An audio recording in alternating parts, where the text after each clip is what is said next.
Welcome back to Wave with Dalker. Today is Sunday, August 27th, and we will be tackling the upcoming 3-game set where the Orioles will be taking on the Chicago White Sox. Sad day today. Orioles lost 4-3 to the freaking Rockies. Still won the series, 81 wins. I think we're 2 up or 3 up on Tampa right now. So, it's all right. But I think that series felt like a failure, losing Felix. It's okay. You know what? We're looking ahead. 3-game set, Chicago White Sox. Let's get into it. O's will be trotting out Grayson Rodriguez, Kyle Gibson, and Dean Kramer. Actually, it'll be Grayson, Dean, and then Kyle Gibson, but same thing.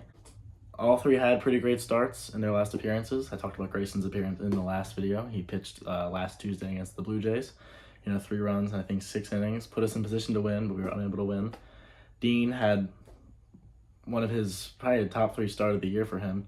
Went 6 scoreless as we shut out the Blue Jays last Wednesday. And then Gibby went 8 innings, giving up I think 3 or 4 runs in a win on Thursday. So those guys have been great for us as of late. Our entire rotation's been pretty great after the All-Star break. So I feel good with those guys going up against the Chicago White Sox. The White Sox will be trotting out Michael Kopech, Jesse Scholtens, and Dylan Cease. All 3 of these dudes have been, pretty subpar this year, as the White Sox have been over the last few years. They've just been a very mediocre club. Kopech's last 7 have resulted in a 2-3 record, a 6.21 ERA, and he's been walking more guys than he's been striking them out. So he has been very poor in his last 7 starts. So let's hope the Orioles can keep that trend going and get a win in that first game. Scholtens is 0-3 over his last 7 appearances, and he's given up 18 runs in his last 30 innings pitched. So just like Kopech, and just like I said, these pitchers have been very poor recently, so let's hope that we can, get these guys out and just get to the bullpen and just keep these bats hot, even though, in that game 3 lost to Colorado, the bats were not hot, but, I digress. Let's just keep these bats hot and get these guys out early because they've not been very good this year. Dylan Cease has really not been the pitcher that we saw last year. He was a Cy Young candidate, I think placing top 3. He is 5-7 this year, 1-4 over his last 7, and he's just been not pitching to the pedigree that Chicago was hoping that he was going to stay at. I remember at the All-Star break, we were looking to trade for him, and I wanted him in the offseason. I really like Dylan Cease. Handsome guy, good pitcher, but I'm honestly glad that he's not on this ball club right now because, obviously, if he was on this club, maybe he'd be playing differently, there's that whole thing, change of scenery. But yeah, he's just he has not been very good this year. We faced him earlier in the season. Ended up winning that game. I think he gave up 2 or 3 earned runs, so let's hope we can keep that trend going and, hit him really well and get a win in that game. Like I said earlier, that series win against the Rockies was nice. I was hoping to sweep them, but I honestly, that series feels like it was a bit of a failure, losing that 3rd game to just sort of, leaving the bases loaded with no outs in the 5th inning, and then just losing to the Rockies. It just shouldn't happen. Obviously, there's a whole situation of no Batista, and our bullpen is just not how we usually see it, but, it just shouldn't happen. As we wrap up, I guess we could talk Bautista.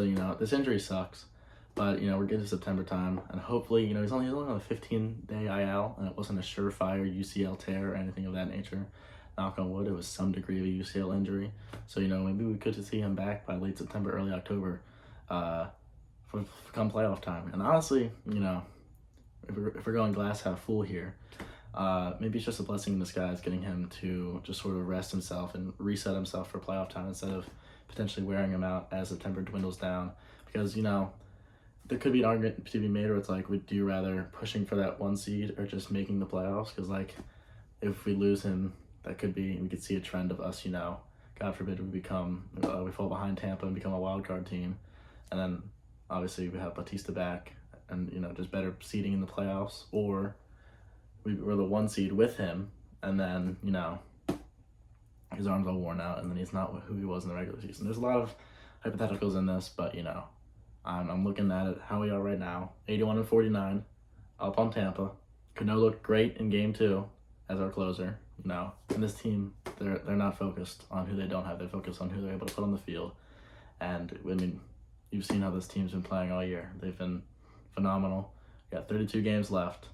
Let's freaking do this. Let's win a division, get that 1 seed. Let's win a title. All right. I got a little amped up there for talking about the White Sox series, but hope you guys enjoyed this video. like and subscribe, and I'll see you in the next series preview.